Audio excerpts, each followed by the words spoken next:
Hello students, now we are going to study Introductory Macroeconomics Chapter 4 Calculating National Income by Production Method Part 3. Okay students, now in this part we are calculating the different problem which is differ from last videos. Okay students, जो हमारे पास हमने last video में कुछ numericals समझे थे उससे थोड़ा सा चेंज यानी डिफरेंट जो हमारे पास क्या है, ये कुछ एक न्यूमेरिकल्स है जिन्हें हमें क्या करना है, यहाँ पर समझना है कि how we calculate the asking in question, जो हमें क्वेश्चन में पूछा गया है हम उसे कैसे निकालेंगे with the help of the given syllabus. Okay students, so now first question is written here, calculate sales. इनसे क्या हमें क्या करना है, यहाँ पर सेल्स को कैलकुलेट करना है. तो यहाँ पर आपके पास जो क्वेश्चंस होगा वो आपके पास होगा calculate sales from the given data या फिर फॉलोइंग डाटा. जो भी डाटा आपके पास दिया गया है इससे आपको क्या करना है, सेल्स कैलकुलेट करना है. अभी तक आपने उसमें नेट फैक्टर जो आपके पास निकाला था, net value added at factor cost, या फिर आप जीबीए ऑफ जो फैक्टर कॉस्ट है वो आप निकाल सकते हैं जैसे आपने पिछला निकाला था. तो यहाँ पर जो क्वेश्चंस आपके पास जो पूछा गया वो थोड़ा सा डिफर है कि यहाँ पर net value added at factor cost की जगह हमसे पूछा गया है सेल्स, यानी कि हमारे पास जो बीच की वैल्यू है फॉर्मेट में उसे पूछा गया है. तो उसे हम कैसे कैलकुलेट करेंगे. तो हमारे पास सेम पैटर्न है, हम कोई अलग से मेथड नहीं ला रहे हैं, हम उसी मेथड्स को जो हमने अप्लाई किया है हम उसी मेथड को यूज करेंगे. ये बात अलग है कि बुक्स में आप देखते हैं कि अलग अलग जो डिफरेंट वे है वो एक साथ कंबाइन करके वो मेथड्स को कैलकुलेट कर लेते हैं, जो थोड़ा सा कॉम्प्लिकेटेड हो जाता है. यहाँ हम उसी मेथड्स के थ्रू करेंगे और जो अननोन वैल्यू है हम उसमें कोई भी एक वेरिएबल को एज्यूम कर लेंगे. जैसे आपने लास्ट जो आपके पास क्लासेस हैं उनमें आपने पढ़ा होगा, जब आपने कोई वेरिएबल्स निकाले होंगे, अननोन वेरिएबल्स निकाले होंगे, जैसे किसी में आपको कैलकुलेट किया जाता है कि आप जो है जैसे आपके पास कौन सी इक्वेशंस होती हैं, जो आपके पास साइमल्टेनियस इक्वेशंस होती हैं, लीनियर इक्वेशंस होती हैं, इनमें अननोन वैल्यूज होती हैं. तो अननोन वैल्यूज को हम क्या एज्यूम कर लेते हैं वहां पर कि लेट द वैल्यू भी x या a, कोई भी हम उसके अंदर जो अल्फाबेटिक नेम वो हम दे देते हैं, लेटर है उससे डिफाइन कर देते हैं. तो यहाँ पर भी हमें उसी तरह से जो हमारे पास जो इक्वेशंस फॉर्म में आप वहां बनाते हैं इसी तरह से हमारे पास यहाँ जो अननोन वैल्यूज है उससे भी हम एज्यूम कर लेते हैं कि ये वैल्यू हमने एज्यूम कर ली कि ये x है या y है. तो ऐसे ही हम यहाँ पर करेंगे और मेथड हमारा वही सेम प्रोसीजर रहेगा, सेम मेथड रहेगा, हमें उसे चेंज करने की जरूरत नहीं है. अब जैसे आपके पास कैलकुलेट द सेल्स, अब सेल्स जो है फॉर्मेट के बीच की वैल्यू है, तो अब बीच की वैल्यू है तो हम उसे निकालने के लिए हम एज्यूम कर लेते हैं कि ये वैल्यू x है. तो हम यहाँ पर लिख देंगे कि let the sales be x. तो हमारे पास यहाँ पर हम इस तरह से यहाँ पर लिख लेंगे कि लेट, यहाँ पर आपके पास जो है लेट क्या लिख देंगे, कोई भी वैल्यू हम लिख देंगे सेल्स बी, हम यहाँ पर लिख दिया x, कि जो सेल्स है हमारे पास x है. अब नाउ मॉडिफाइड वैल्यू x को हमें क्या करना है, यहाँ पर निकालना है. तो हमारे पास पैटर्न वही होगा, सेम आपके पास पैटर्न होगा. क्या हम यहाँ क्या कहेंगे, स्टेप 1. स्टेप 1 हम क्या कैलकुलेट करते थे, लास्ट आपने जो पिछले वीडियोस देखे हैं उसमें आपने देखा होगा कि हम सबसे पहले GVA एट MP निकालते हैं, gross value added at market price. तो हम कैसे उसे लिखते हैं, तो हम स्टेप 1 में सीधे सीधे हम लिखते हैं क्या हम GVA कैलकुलेट कर लेते हैं. स्टेप 1 GVA हम यहाँ पर कैलकुलेट करेंगे. तो GVA कैलकुलेट करने के लिए एक तो आपके पास क्या है, वो हॉरिजॉन्टल मेथड है, एक आपके पास वर्टिकल मेथड है. तो स्पेस के यहाँ पर कमी रहती है तो हम यहाँ पर क्या करेंगे, वही वर्टिकल मेथड में हम इसको तो हमने पहले एज्यूम कर लिया कि सेल्स ये है। ओके, अब हमारे पास क्या आता है, सबसे पहले जब हम जीपी कैलकुलेट करते हैं तो उसमें पूछा जाता है कि सेल्स क्या है, तो हम यहाँ पर लिखेंगे सेल्स। तो ये हमारे पास सेल्स कितना हो जाएगा, यहाँ हमने लिखा सेल्स या वैल्यू ऑफ आउटपुट कहा जाता है। तो हमने सेल्स हमें पता नहीं है, तो हमने क्या किया कि सेल्स को एज्यूम कर लिया है x, तो ये हमारे पास क्या है x, और ये सारी वैल्यूज जो है वो लैब में है। तो यहाँ हम लिख देंगे कि ये लैब, तो ये आपके पास लैब में वैल्यूज है। तो सेल्स, अब हम अपने स्लैब में क्या चेक करेंगे, चेंज इन स्टॉक। तो चेंज इन स्टॉक हमारे पास गिवन है, तो चेंज इन स्टॉक कितना है -30। तो यहाँ हमारे पास क्या होगा, यहाँ पर हम लिख देंगे चेंज इन स्टॉक। तो हमने यहाँ पर लिख दिया चेंज इन स्टॉक। तो ये चेंज इन स्टॉक हमारे पास कितना होगा, चेंज इन स्टॉक हमारे पास हो जाएगा कितना, ये आपके पास दिया हुआ है -30। तो हमने यहाँ पर लिख दिया -30, ये आपके पास चेंज इन स्टॉक हो गया। ओके, फिर हम क्या करते थे, हम इसमें ऐड करते थे परचेज। तो परचेज का मतलब है इंटरमीडिएट कॉस्ट, तो हमने यहाँ पर लिखा परचेज। तो परचेज कितना है हमारे पास, ये देखिए परचेज भी हमारे पास दिया है, इंटरमीडिएट कॉस्ट को हम परचेज बोल देते हैं। ये जो हमारे पास क्या है, इंटरमीडिएट कंजम्पशन या intermediate cost, it is known as a purchase. तो यहाँ पर हमने यहाँ पर परचेज, और परचेज क्या करते हैं, माइनस करते हैं। तो हम परचेज को भी इसमें माइनस कर लेंगे। तो हमारे पास क्या होगा, परचेज हमने यहाँ पर लिख दिया परचेज, लाइक दिस, ये परचेज। ओके, तो परचेज हमारे पास कितना होगा, परचेज को हमेशा क्या करते हैं, माइनस करते हैं। तो यहाँ पर परचेज कितना हो जाएगा, यहाँ 1000 लिखा हुआ है, तो ये -1000। ओके, तो आपके पास क्या होते हैं, तीन ही आपके पास मोड होते हैं, sales plus change in stock minus purchase. Okay, अब ये तीन चीजें हमारे पास आ गई। अगर इन तीनों को हम यहाँ ऐड कर लेते हैं तो हमारे पास क्या बन जाता है, पहला स्टेप आपके पास रहता है, वो क्या होता है, जीवीए। तो जीवीए आपके पास क्या हो जाएगा, sales plus change in stock minus purchase. अब इन तीनों को हमने यहाँ पर ऐड कर दिया, तो ये आपके पास बन गया जीवीए एट एमपी। तो ये एट एमपी हमने यहाँ पर लिया। अब क्या है, ये वैल्यू क्या है, x, ये प्लस में, तो ये प्लस में इसको ऐसे लिख रहे दीजिए x, और ये दोनों वैल्यू माइनस में। अगर हम इन दोनों को माइनस में इनको ऐड कर लेंगे तो क्या हो जाएगा, ये 1030 हो गया। तो ये माइनस आ जाएगा आपके, माइनस की दोनों वैल्यू हो जाएगी। तो ये आपके पास कितना हो जाएगा, ये 0 और यहाँ पर 3 और यहाँ पर 0 और यहाँ पर 1। तो ये आपके पास वैल्यू क्या आ जाएगी, 1030। ये क्या क्या हमारे पास, GVA एट एमपी। अब आपके पास GVA एट एमपी आ गया। अब हमें क्या करना होगा, अब हम आपका सेकंड स्टेप देखेंगे। सेकंड स्टेप में आपको क्या करना होता है, आपको कन्वर्जन करना होता है। तो जब हम बीच की ये वैल्यू निकालते हैं तो हमें जो कन्वर्जन कौन सा करना होगा ये भी देखना है। क्यों, क्योंकि जब ऊपर टॉप में दिया होता है कि calculate net value added FC या एमपी या जीवीए एट एमपी एफसी, तो टॉप पर हमें पता रहता है कि ये वैल्यू हमें कैलकुलेट करनी है, तो हम उसमें कन्वर्जन करते हैं। यहाँ हमें ये नहीं पता होता है कन्वर्जन किस में करना है, तब इस कन्वर्जन को करने के लिए हमें अपने स्लैब में आना पड़ता है। तो ये स्लैब दिया है, तो हम स्लैब में ये चेक करते हैं कि हमारे पास एग्रीगेट कौन सा मालूम है। जो भी एग्रीगेट हमें मालूम होगा हम उसी में कन्वर्जन करेंगे। ओके, तो जो भी हमारे पास यहाँ पर, अब देखिए यहाँ पर क्या चीज मालूम है आपको, net value added at factor cost.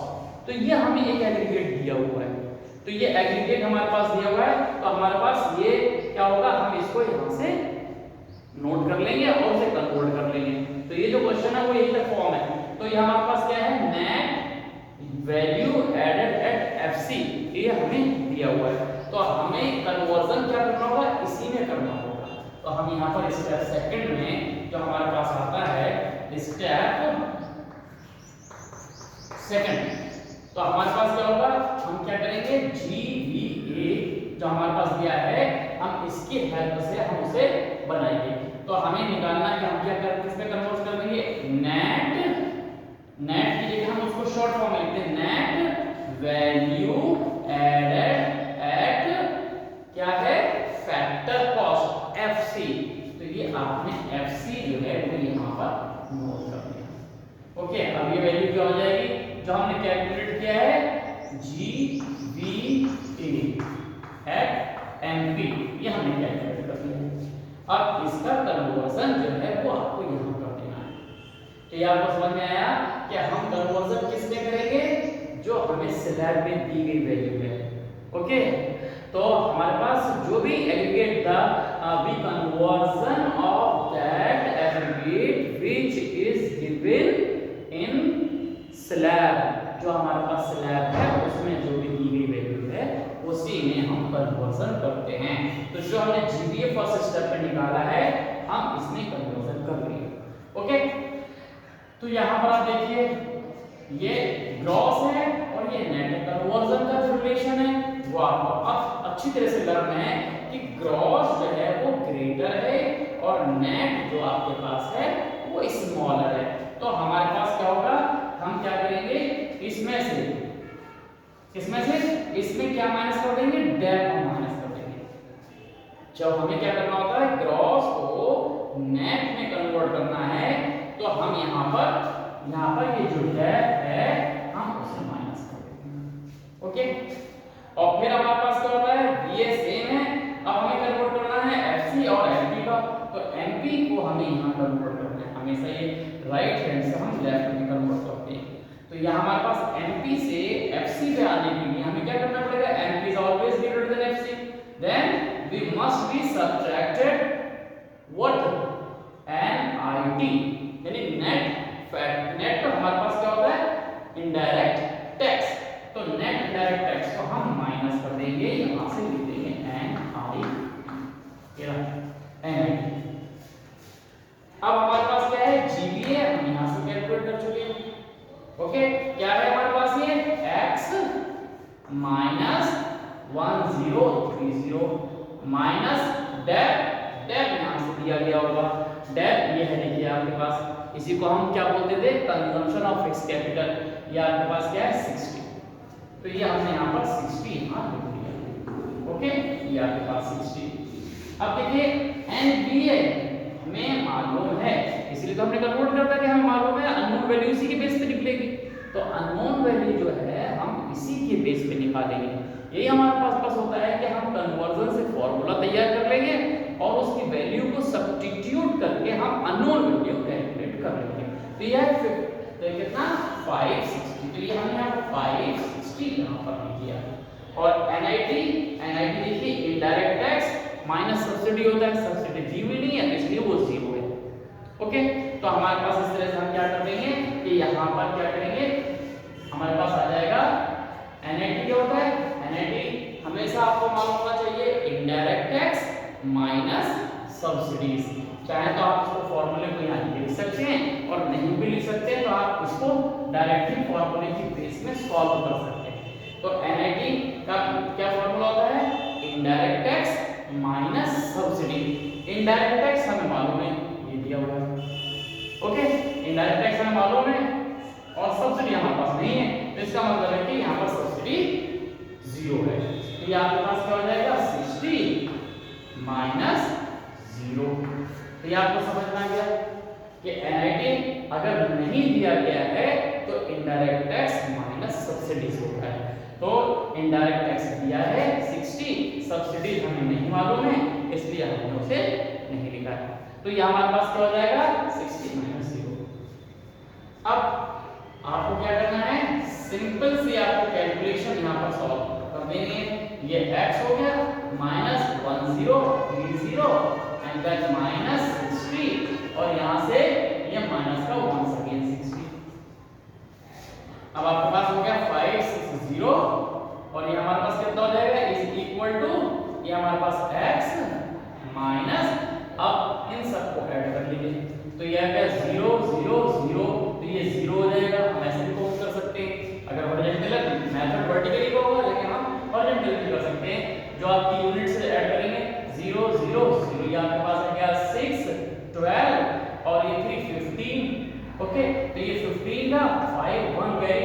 अब यहाँ प्रोजेक्ट पूरा हो चुके हैं। अब यहाँ पर आपके पास ये 0 है, 0 1 यहाँ 1 आ जाएगा और ये आपके पास 1 फिर से आ जाएगा। ओके, तो ये हमारे पास क्या हो गया 1150। ये हमें क्या करना पड़ेगा, इसको माइनस करना पड़ेगा। अब देखिए सिंपल सी कैलकुलेशन है आपके पास। अब आपको क्या करना है कि हमें x की वैल्यू करनी है। ये जो हमारे पास 1150 है, इसे आप इक्वल के क्या ले आइए, लेफ्ट हैंड में ले आइए, क्योंकि आप इसे इधर ले आएंगे तो ये सेपरेट आपके पास बचेगा। तो ये आपके पास हो जाएगा 560, और जब हम इक्वल की दूसरी तरफ लाएंगे तो हमारे पास क्या होगा, ये जो माइनस है वो कन्वर्ट हो जाता है प्लस में, तो ये प्लस हो जाएगा यहाँ पर। जब भी आप इक्वल के इस तरह से आप चेंज करते हैं तो अगर लेफ्ट की चीज राइट पे लेकर जाएंगे तो माइनस वाली प्लस हो जाएगी, प्लस वाली माइनस हो जाएगी। ओके, तो ये हमारे पास आ जाएगा इस तरह से क्या 1150, और ये हमारे पास क्या आ जाएगा x। तो ये हमारे पास x की वैल्यू ये होगी। अब इसे आपने क्या कर देना है, ऐड कर देना है इसे। तो ऐड कर दीजिए आपके पास, तो ये 0 और 0 मिलकर कितना हो गया, 0 हो जाएगा, और ये 5 और 6 मिलकर ये 11, 1 कैरी हो गया, 1 और 1 2, और ये 5 कितना हो गया 7, ये 7 हो गया, और यहाँ पर 1, तो ये 1710 is equal to x।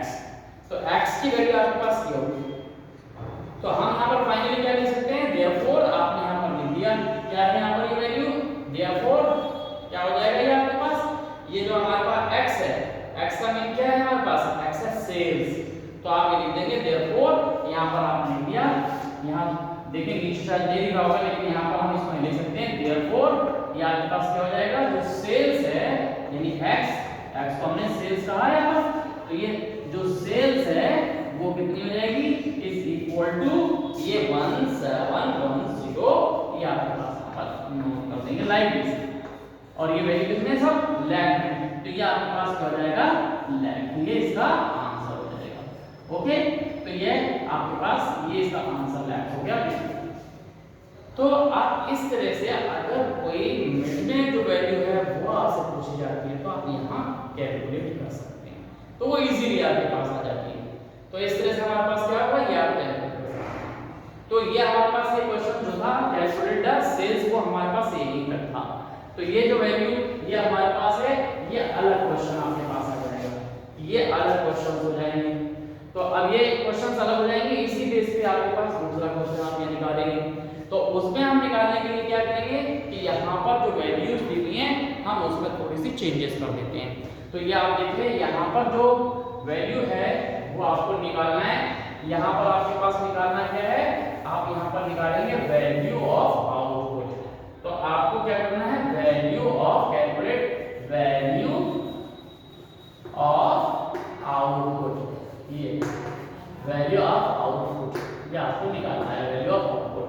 Okay, और ये जो वैल्यूज हैं यहाँ से हम इसको हटा देते हैं, और ये जो वैल्यू हमने यहाँ पहले से मेंशन की हुई है क्वेश्चन फॉर्म में, वो हमारे पास ये वैल्यू दी हुई है। ओके, तो हम यहाँ पर लिख देंगे ये वैल्यू क्या है आपके पास, ये 250 है, और ये हमारे पास कितना है 30, और ये माइनस का 13 एंड ये है 150, और ये 20 है आपके पास, और यहाँ एक चेंज है आपके पास। अब वो चेंज क्या कि यहाँ पर जो ये 10 हमने दिया हुआ है, यहाँ पर सब्सिडी दी हुई है, तो हम यहाँ सब्सिडीज को जो है यहाँ लिख देंगे। ओके, ये हम यहाँ पर लिख देते हैं, और ये जो हमारे पास जो यहाँ लिखा था इनडायरेक्ट टैक्स, इसकी जगह एक्साइज ड्यूटी लिखी होगी, ये एक्साइज ड्यूटी हमारे पास है। तो हमारे पास क्या लिखा हुआ है यहाँ पर, एक्साइज जो हमारे पास ड्यूटी है वो यहाँ पर आपका ये लिखा हुआ है एक्साइज ड्यूटी, और यहाँ पर क्या है सब्सिडीज आपके पास मिली है, ये आपके पास क्या लिखा हुआ है सब्सिडीज, तो ये आपने यहाँ पर लिख दिया सब्सिडीज। तो ये आपके पास ये पूरा ये फॉर्म आ गया, सब्सिडीज जो हमारे पास हैं वो हमारे पास है 10, ये हमारे पास मिली है, ये वैल्यू सारी आपके पास है। तो ये क्वेश्चन हमारे पास यहाँ तक हो गया। ये अब हम इसे कैलकुलेट करेंगे कि कैसे हम कैलकुलेट करते हैं। तो ये फॉर्मूला आपको समझ में आ गया था। ओके, अब यहाँ पर वैल्यू ऑफ आउटपुट या सेल्स निकालने का तरीका सेम है, बस वहां पर आउटपुट कहा गया है और यहाँ पर आपको क्या निकालना था, सेल्स निकालना था। तो सेल्स और आउटपुट निकलता है एक ही तरह से, ये आपके पास जो आउटपुट है ये आपको निकालना है। तो यहाँ पर भी आप उसी तरह से बिल्कुल लिखेंगे जैसे यहाँ पर आपने लिख रखा था कि यहाँ पर आप वो एज्यूम कर लेंगे कि जो वैल्यू है हमारे पास वो क्या है। ओके, बिल्कुल ऐसे ही। बस यहाँ पर जो NIT है उसमें थोड़ा सा मॉडिफिकेशन आपको करना पड़ता है। ओके, तो यहाँ कोई चीज हमने यहाँ पर मेंशन किए कि अगर थोड़ा सा चेंज हो जाए तो आप कैसे कैलकुलेट करते हैं। तो क्या अगर थोड़ा भी चेंज हो जाता है तो क्वेश्चंस में प्रॉब्लम्स थोड़ी सी आ जाती है। तो यहाँ आपको कैलकुलेट करना है वैल्यू ऑफ आउटपुट। तो आपको वैल्यू ऑफ आउटपुट कैलकुलेट करने के लिए स्टेप 1 में वही आप यहाँ पर एज्यूम करेंगे क्या आप लिख दिया लेट वैल्यू ऑफ आउटपुट। जो आपकी वैल्यू ऑफ आउटपुट है वो कितनी है Bx, ये आपने लिख दिया x। ओके, ये आपने कैलकुलेट करना है। तो अब यहाँ पर आपके पास क्या है जो फॉर्मूला बिल्कुल वैसे ही आपके पास बनेगा कि हम स्टेप फर्स्ट में इसको कैसे कैलकुलेट करते हैं वैसे हमें यहाँ पर भी कैलकुलेट करना पड़ेगा। तो पहले आप क्या करेंगे GVA निकाल लेंगे। तो GVA आपके पास क्या होता है वो यहाँ पर आप कैलकुलेट कर लेंगे। तो स्टेप 1 में GVA आपके पास होता है तो ये स्टेप 1 आपके पास यहाँ से हो जाएगा। तो स्टेप 1 में आपके पास क्या होगा आपने GVA कैलकुलेट करना है GVA एट ये क्या होता है आपके पास होता है आपने लिखा वैल्यू ऑफ आउटपुट ऐसे लिख सकते हैं आप। अब ये हम आपको किससे पिछला हमने वर्टिकली कराया था ये हॉरिजॉन्टल भी बिल्कुल वैसे ही होगा। ये आपने क्या value of output plus change in stock. Change in stock को हम ऐसे लिख देते हैं और माइनस क्या था आपके पास इंटरमीडिएट कंजम्पशन। यहाँ पर आप लिख सकते हैं इंटरमीडिएट कंजम्पशन को हमने IC इस तरह से हमने लिख दिया। चलिए IC क्या है ये इंटरमीडिएट कंजम्पशन। इसी को हमने कह दिया कि IC आपके पास है इंटरमीडिएट कंजम्पशन। हमने यहाँ पर शॉर्ट फॉर्म दे दी है क्योंकि जगह आपके पास करनी है इसलिए हमने यहाँ पर IC लिख दिया है। ओके, तो ये बहुत सिंपल आपके पास हो जाएगा। आपको GVA निकालना है तो वैल्यू ऑफ आउटपुट आपने एज्यूम कर दी है कि ये x है। चेंज इन स्टॉक वो माइनस का आपके पास 13 है और आपके पास माइनस इंटरमीडिएट कंजम्पशन वो 150 है। ये आपके पास 150 है। आपने यहाँ पर लिख दिया कि हो गया x माइनस 163 आपके पास आ गया। ओके, तो इस तरह से आपने इसे कैलकुलेट कर दिया। अब सेकंड जो स्टेप है उसे आप कैलकुलेट कर देंगे। तो स्टेप सेकंड में आपके पास क्या होगा देखिए स्टेप सेकंड में आपके पास क्या होगा आपको क्या कैलकुलेट करना है वही बिल्कुल सेम तरीका है। यहाँ पर अगर GVA होता तो आप यहीं से निकाल लेते वैल्यू लिख देते। अब NVA दिया हुआ है एट फैक्टर कॉस्ट तो यही हम यहाँ पर लिख देते हैं क्या आपके पास हो जाएगा NVA एट x ये आपके पास है। तो यहाँ पर आपके पास क्या हो जाएगा यहाँ पर देख लीजिए तो ये आपके पास क्या हो जाएगा आपने लिखा GVA एट MP कन्वर्जन कर लिया G को माइनस करेंगे तो लैब आ जाएगा MQ करेंगे तो NIT आ जाएगा। ये देखिए अब यहाँ पर क्या है NF ये आपके पास है 250 टू 50 GVA MP आपने निकाल दिया x माइनस 163 डेट की वैल्यू कितनी है यहाँ पर आप देख लीजिए। यहाँ पर आपके पास जो डेट है वो है 30। यहाँ पर आपने लिखा माइनस का ये आपके पास हो जाएगा डेप्रिसिएशन 30 माइनस NIT कितना है NIT जो है वो नहीं दिया गया है।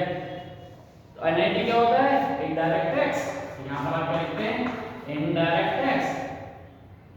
Okay, indirect tax minus subsidy आप लिखते हैं सब्सिडीज। अब देखो यहाँ पर क्या है वो यही डिफरेंस आपका इसके अंदर कि यहाँ इनडायरेक्ट टैक्स जो है आपके पास नहीं दिया है लेकिन यहाँ एक्साइज ड्यूटी दी है। याद रखिए प्रोडक्शन आपके पास कोई भी टैक्स हो वो सब इनडायरेक्ट टैक्स में आते हैं। अगर अलग अलग भी दिए हैं जैसे एक्साइज ड्यूटी सेल्स टैक्स या फिर आपके पास प्रोडक्शन टैक्स या अलग अलग दिए हैं तब इन सबको ऐड करके वो क्या हो जाएगा इनडायरेक्ट टैक्स हो जाएगा। और अगर एक ही दिया है तो भी वो क्या है इनडायरेक्ट टैक्स है। तो यहाँ पर आपके पास क्या करना है इसकी ये जो वैल्यू आपने यहाँ पर मेंशन कर दी थी ये आपके पास क्या है और आपके पास इसको आप इसके सामने लिखें 250। अब देखिए ये आपके पास हो जाएगा 250 is equal to x minus के 1, यहाँ पर आपने क्या किया, चाहे तो हम यहाँ पर लिख सकते हैं ए बी माइनस है, तो ये आपके पास क्या हो जाएगा, यहाँ पर हो जाएगा 3 और ये 3 और ये 9 हो जाएगा और ये 193।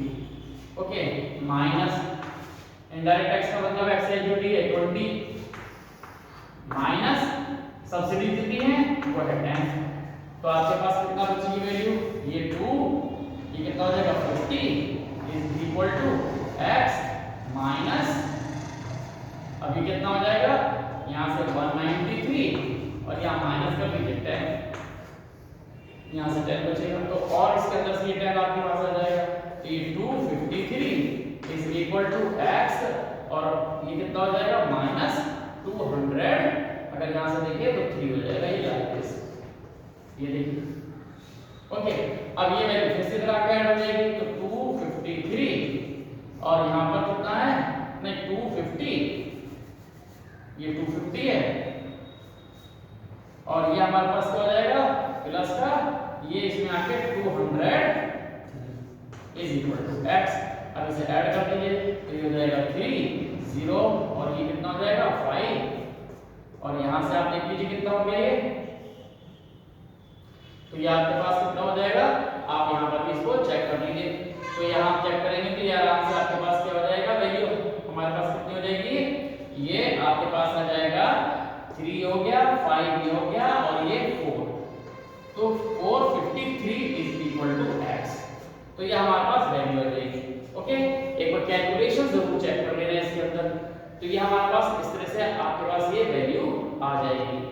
ओके, तो यहाँ आपके पास देख लीजिए, तो यह आपके पास x की वैल्यू है, तो देयरफॉर हमने क्या कर दिया, यहाँ पर लिख दिया ये क्या है x, वैल्यू ऑफ आउटपुट, तो आपने आप लिख देंगे देयरफॉर वैल्यू ऑफ आउटपुट, ये कितना हो गया आपके पास, ये हो गया इन दो इनको ऐड करके आया 453, तो यहाँ आपने लिख दिया 453, तो इस तरह से हमारे पास क्या हो जाएगी, ये वैल्यूज आ जाएंगी। तो ये जो हमारे पास वैल्यू ऑफ आउटपुट है ये हम इस तरह से कैलकुलेट कर लेते हैं, तो इस तरह से हमारे पास x की वैल्यू जो आपने यहाँ पर देखा वो आपकी कैलकुलेट होगी, तो इस तरह से आपके पास ये क्वेश्चन यहाँ कंप्लीट हो जाता है। तो चाहे वो सेल्स के नाम से पूछे, वैल्यू ऑफ आउटपुट के नाम से पूछे, वो आप इजीली कैलकुलेट कर सकते हैं। ओके, अब हमारे पास क्या होता है कि क्वेश्चंस वो कभी कहे आपको कि नेशनल इनकम निकालिए, तो नेशनल इनकम निकालने के लिए क्या करते हैं हम कि पहले वो क्या करेंगे, हम जो जीबी है वो निकालेंगे और फिर उसको कन्वर्ट कर देंगे। ओके, कन्वर्ट कैसे करते हैं वो भी हम आपको बताएंगे, तो अभी आप इसी पोर्शन में आप ये देखें कि किस तरह से हम यहाँ पर उसको निकालेंगे। ओके, देखिए ये आपके पास जो वैल्यूज हैं, हम जो भी क्वेश्चन आपका दिया हुआ है हम उसी से उसको कैलकुलेट कर लेंगे, तो ये कैलकुलेट करने के लिए हमारे पास क्या हो जाएगा, आप देख लें ये क्वेश्चन है वो हमने कुछ वैल्यू नीचे नोट कर रखी है, उसी से हमारे पास ये क्वेश्चन बन जाएगा। तो अभी क्वेश्चन कैसे आप कैलकुलेट करेंगे ये आप देखते हैं, ये आपके पास ये देखिए हमने यहाँ पर कुछ वैल्यू लिखी हुई है, तो ये जो क्वेश्चन है वो हमारे पास क्या लिखा हुआ है, एक्चुअली ये हमारे पास एक क्वेश्चन है, ये क्या है हमारे पास यहाँ पर दिया है, ये वैल्यू ऑफ आउटपुट, ये क्या है प्राइमरी सेक्टर का, ये सेकेंडरी सेक्टर का और ये टर्शियरी सेक्टर का, तो यहाँ हमारे पास क्या है, यहाँ पर लिखा हुआ है क्वेश्चन जो आपके पास निकालना है वो इस तरह से कैलकुलेट करना है, ये कि कैलकुलेट द नेशनल इनकम, आपको नेशनल इनकम निकालना है, क्या करना है, नेशनल इनकम आपको निकालना है, और कैसे निकालना है वो आप जरा यहाँ देखें, पहले इसका हम ये क्वेश्चन जो है आपके पास वो यहाँ पर मेंशन कर देते हैं कि ये क्वेश्चन आपके पास क्या है। तो देखिए यहाँ पर क्वेश्चन है, ये दिया हुआ है, जो क्वेश्चन है वो है वैल्यू ऑफ आउटपुट, यहाँ वैल्यू ऑफ आउटपुट, ये वैल्यू ऑफ आउटपुट है, अलग अलग दिया हुआ है, पहला क्या दिया है वैल्यू ऑफ आउटपुट, क्या दी हुई यहाँ से इन्होंने दिया है, यहाँ पर पहले है प्राइमरी सेक्टर, ये क्या है प्राइमरी सेक्टर, फ्रॉम यहाँ पर value of output primary sector क्या आपको क्या निकले इन्होंने प्राइमरी सेक्टर, तो प्राइमरी सेक्टर की जो वैल्यू है वो आपके पास है 200 और ये सारी वैल्यू किसमें करोड़ों में है। ऐसे यहाँ पर ये है सेकेंडरी, जो हमारे पास क्या है ये सेकेंडरी, सेकेंडरी सेक्टर से हमारे पास है, सेकेंडरी सेक्टर से है 250। इसी तरह से हमारे पास क्या है, जो ये टर्सरी सेक्टर है, ये टर्सरी सेक्टर, तो ये टर्सरी सेक्टर में हमारे पास कितना है, वो है 300। ओके, अब ये टर्सरी सेक्टर से आपके पास कितना आ गया, ये तीनों सेक्टर के अलग अलग वैल्यू दी है। इसी तरह से इंटरमीडिएट कंजम्पशन दिया हुआ है। अब इंटरमीडिएट कंजम्पशन वहां पर लिखा हुआ है इस तरह से, इंटरमीडिएट ये जो हमारे पास क्या है, ये कॉस्ट जो है इंटरमीडिएट कॉस्ट। अब ये भी अलग अलग दिए फ्रॉम किसके, प्राइमरी सेक्टर। इसी तरह से यहां पर लिखा हुआ है प्राइमरी, ये आपके पास इसी तरह से है कि ये प्राइमरी सेक्टर में आपके पास कितना है, ये वैल्यू यहां हमने लिख दी है, तो ये है 50। और यहां पर सेकेंडरी सेक्टर, ये देखिए हमारे पास ये सेकेंडरी जो सेक्टर है उससे कितनी है हमारे पास 60। और ये हमारे पास क्या है, तीसरा हमारे पास क्या है, टर्सरी सेक्टर, ये टर्सरी सेक्टर, तो टर्सरी सेक्टर में हमारे पास कितनी है, ये है 60, ये भी रखी है। ओके, और बाकी जो है हमारे पास ये जो वैल्यूज दी हुई है, इसमें स्लैब में कुछ वैल्यू और भी दी हुई है। अब और वैल्यू क्या दी हुई है, वो यहां पर हमने लिख रखी है। अब वो कौन सी वैल्यू है, ये आपके पास है, ये देखिए, ये अलग से स्लैब में दिया होगा, ये स्लैब में नीचे उसके साथ में दिया होता है कि किस तरह से हमें करना है। ये net factor income from abroad दिया हुआ है, शॉर्ट में लिख दिया है। ये नेट इनडायरेक्ट टैक्स, ये 25 दिया हुआ है, और ये डेप्रिसिएशन है, ये 20 दिया है। तो ये पूरा एक क्वेश्चन दिया है और आपसे कहा है कि आप कैलकुलेट कीजिए नेशनल इनकम। तो नेशनल इनकम हम कैसे कैलकुलेट करेंगे, वो आप जरा देख लीजिए। तो हमारे पास क्या हो जाएगा, स्टेप फर्स्ट क्या कैलकुलेट करते हैं, वो सीधी सीधी है। स्टेप फर्स्ट में आप क्या करेंगे, जीवीए, आपने किया जीवीए एट एमपी, वो क्या होता है, वैल्यू, यहां पर क्या लिखते हो, वैल्यू ऑफ आउटपुट, सीधे सीधे आगे लिखते हैं value of output plus change in stock. अब देखिए चेंज इन स्टॉक जो है इसमें कहीं नहीं, जब कहीं नहीं है तो इसका मतलब है कि सारी वैल्यू उसी समय खत्म हो गई है। तो अगर लिख भी दिया है आपने चेंज इन स्टॉक, तो वो आपके पास क्या हो जाएगा, 0 हो जाएगा। ये चेंज इन स्टॉक माइनस यहां पर परचेज, या आप इंटरमीडिएट कंजम्पशन कह सकते हो, इंटरमीडिएट कंजम्पशन आप यहां पर लिख सकते हो, या आप परचेज लिख सकते हो, कोई सी भी लिख सकते हो। तो यहां इंटरमीडिएट कंजम्पशन लिख दीजिए, कंजम्पशन, तो ये इंटरमीडिएट कंजम्पशन आपके पास आ जाएगा। और आपने क्या करना है, वैल्यू ऑफ आउटपुट का मतलब है primary sector, secondary sector, tertiary sector, इन तीनों की वैल्यू को आप ऐड कर लें, तो ये आपका टोटल वैल्यू ऑफ आउटपुट हो जाएगा। क्या होगा, 200 प्लस 250 प्लस 300, ये 0 हो जाएगा, change in stock not given. और ये आपके पास हो जाएगा इंटरमीडिएट कंजम्पशन, ये तीनों सेक्टर से अलग अलग दिया हुआ है, तो ये भी आपके पास आ जाएगा 50 प्लस 60 प्लस 60। देखिए ये लाइक दिस। अब आपको क्या कर देना है, इन सबको ऐड कर लेना है, और ये तो 0 ही है, माइनस कर देना ये वैल्यू, तो ये कितना हो जाएगा आपके पास 750 यहां हो गया, और ये माइनस का ये 120 और 170, तो ये 170 यहां पर आ जाएगा। ओके, अब माइनस कर दीजिए, 0 हो जाएगा आपके पास यहां से 7। अब यहां पर कितना है, ये है 15 में 7 कर दे तो यहां 8 आ जाएगा, 6 में से ये तो कितना आ जाएगा 580, ये करोड़ में वैल्यू आएगी। ओके, अब आपको कैलकुलेट क्या करना है, नेशनल इनकम। यहां जो हमें कैलकुलेट करना है वो क्या कैलकुलेट करना है, नेशनल इनकम। ये नेशनल इनकम कहा जाता है, यहां से कैलकुलेट कीजिए नेशनल इनकम। अगर नेशनल इनकम कैलकुलेट करने के लिए कहा गया है तो आप क्या कैलकुलेट करते हैं, हमेशा क्या करेंगे, एनपी और एफसी, ये हमेशा कैलकुलेट करते हैं। नेशनल इनकम का मतलब एनपी एफसी होता है। ओके, तो हमें यहाँ कैलकुलेट करना है नेशनल इनकम। फर्स्ट स्टेप हो गया आपके पास कंप्लीट। अब सेकंड स्टेप में हमें क्या करना है, हमें नेशनल इनकम निकालना है। नेशनल इनकम का मतलब है एनपीएफसी, तो आपको एनपीएफसी कैलकुलेट करना है। जीवीए एमपी आपको पता है, जीवीए एमपी। अब आपको कन्वर्जन कर देना है सीधे सीधे,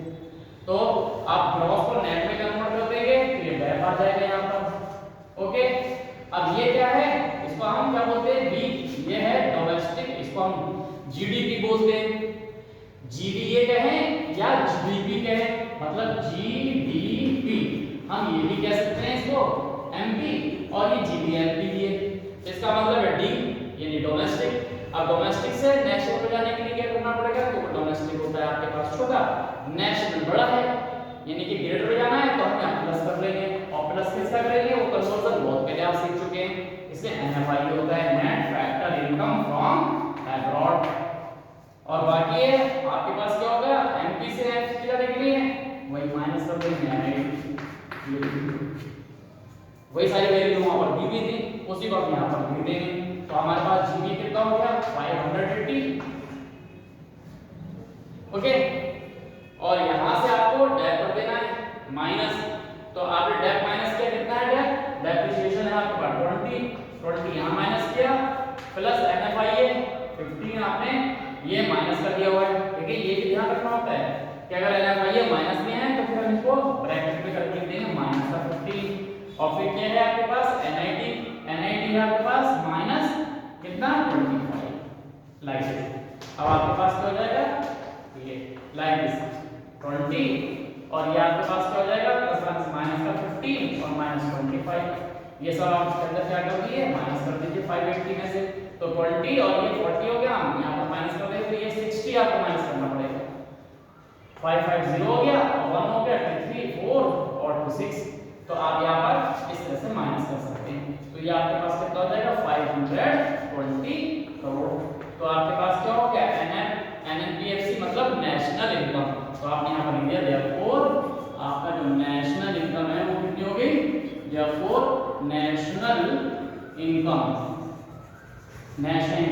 इज इक्वल टू 520 करोड़, ये आपकी वैल्यू होगी, ओके। इस तरह से आप यहाँ कैलकुलेट कर सकते हैं। तो ये सारे जो है आपके पास फॉर्मेट अगर आपके पास हो गए तो आप आसानी से कर पाएंगे, ओके।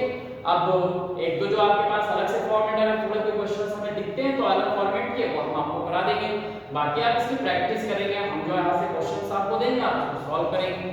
अगर आपको कोई भी प्रॉब्लम आ रही है, if you face any problem then you contact me, okay.